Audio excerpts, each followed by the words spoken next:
Visto che hai Jenny lì con te e il presidente si confessa, no, con Jenny, va spesso a casa sua, no?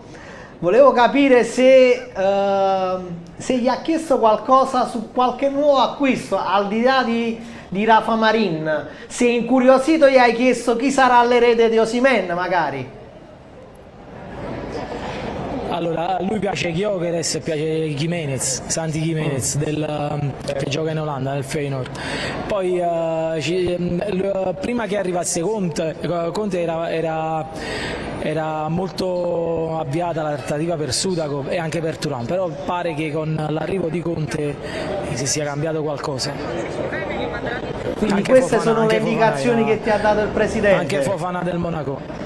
Sì, questo fino a un mesetto fa era questo, però con Conte è cambiato moltissimo. Beh, Jenny, allora ti faccio una domanda: se dovessi scommettere €1, ok, sull'erede di Osimhen, tu su chi scommetteresti questo euro? Poi magari ci risentiamo tra un mese e vediamo se hai vinto. A Di Mare. Gyökeres sicuramente è il mio preferito.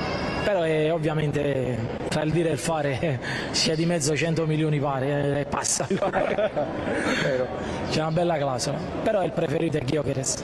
Allora l'hai invitato allora per la prossima pizza a casa tua il presidente? Quando verrà da te la prossima volta? No, ma devo andare a casa sua, c'è una bella cantina, dobbiamo andare noi a casa sua. Bene. Ringraziamo Jenny Esposito che Grazie mille ragazzi, deve scappare, grazie mille, sempre gentilissimi e sempre fate parte della nostra famiglia. Anche voi. Buon proseguimento. Forza Napoli. Grazie. Bene Marco, possiamo dire che abbiamo strappato Gyökeres, magari Gyökeres. Abbiamo strappato da un amico del presidente, no? Una piccola confessione su chi sono i due attaccanti preferiti di De Laurentiis. Non c'è Dobbik, quindi. Eh sì, che è quello che costa di meno rispetto a tutti gli altri. Se la gioca con Santiago Gimenez, sì. Però costa forse qualcosina in meno. Diciamo che clausola da 40 milioni, che non stiamo là. Uscita, quindi...